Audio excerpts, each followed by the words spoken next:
So I just watched a video about this press conference of Epstein survivors that they are going to be releasing a list of the names of the people that they allege abused them or were around during the time of their abuse when dealing with Jeffrey Epstein.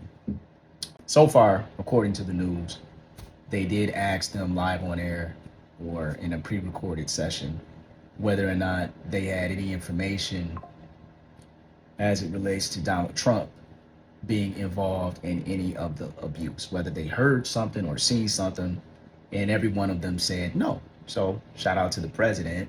Looks like he won't be on that list in terms of the survivors compiling their own list that they said is going to be private and will be released. Is going to be a list compiled by the victims and for the victims. There's the clue right there. There's the clue right there. It is a clue that explains to me why Congress is not releasing everything because of what it will look like. So like the FBI, they've kind of combed through everything, right? They see all the names, they see all the different people and parties that were involved, so to speak. But what they do not see is I'm assuming, but this is just based on my experience in dealing with the law. I believe what they do not see is a clear victory, a clear path to victory in terms of prosecuting people for wrongdoing. They do not see the evidence that can connect a name, a person that maybe have gone to Jeffrey Epstein's island, maybe hung out with him, maybe even came in contact with some of these victims. They don't have enough evidence to prosecute these people. Like I was saying, in a nutshell, the reason why you've not seen any prosecutions as it relates to Jeffrey Epstein, in my opinion, I think the public is so used to convicting people in the public sphere, right? We convict a lot of people in the court of public opinion. A lot of people are found guilty. That's not how it works in our country. You're not going to be sentenced to jail because a lot of people think you should be. There has to be evidence. We have a justice system. And based on the preponderance of likely evidence that will be able to be collected as a result of investigating people that may have been associated with Jeffrey Epstein, maybe have visited the island, they don't think, or they're not convinced at this point in time, that they can convict anybody of wrongdoing outside of the person who they already have in custody. Here's the truth of the matter, right? There are a lot of people listed in the records, right? There's a lot of names of powerful, rich people that if they release these people's names, it will add legitimacy to the claims that's getting ready to be dropped, okay?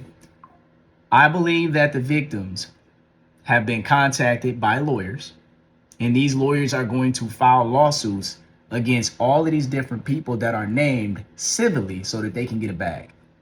That's what I think the play is. And the reason why Congress is not releasing these names, so to speak, is because and the VIN number wasn't popping up, her name wasn't popping up. Okay, so the issue here is, and the policy number wasn't the policy is probably more likely than not through State Farm, their normal insurance. There's some kind of program with Uber. So I think she's getting the insurance through Uber and it's through State Farm because she rented the car for the purposes of driving Uber. Right. And I was like, does that have to do anything with that? And they said no, because it's still no policy number. So we got to reach out to the client. The client has to provide us with some documents to prove that the car was insured with this alleged policy from State Farm. We need more information so that we can evaluate the claim properly. So here's the thing about her claim, and we can level with her. She might not have a case. If she doesn't have PIP benefits, then there's Wait, hold on. Someone's at the door. Okay. Sorry. What the fudge, man? Every time I try to get my thoughts off. My phone is ringing off the hook. I'm at work, y'all. Getting to it. Let me get back to it.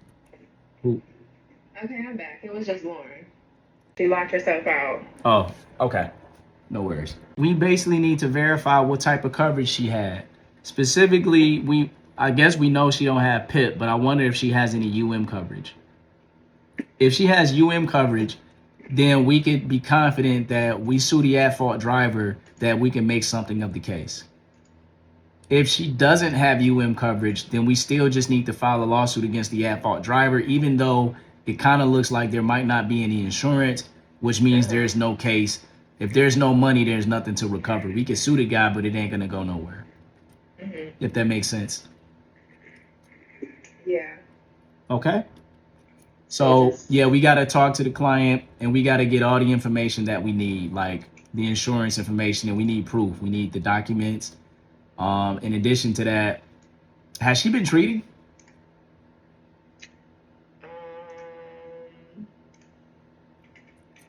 Get all that information too. Like, have you treated? Where have you treated? Give me the list of the names. How long did you treat? When did you stop treatment? Did you miss work? Try to get all the information we need to, properly prosecute this case. Okay. Okay.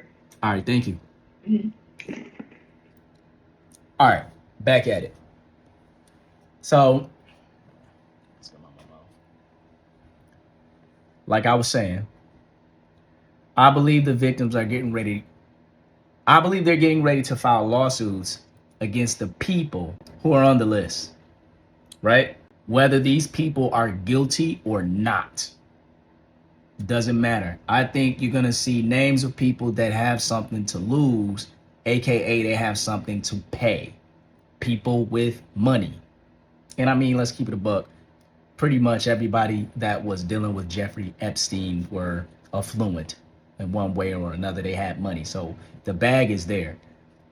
These people are already well established as victims of Jeffrey Epstein. And the fact that there are certain names in the files that say that these people participated, because they say we know who these people are and we got the names. We have the receipts.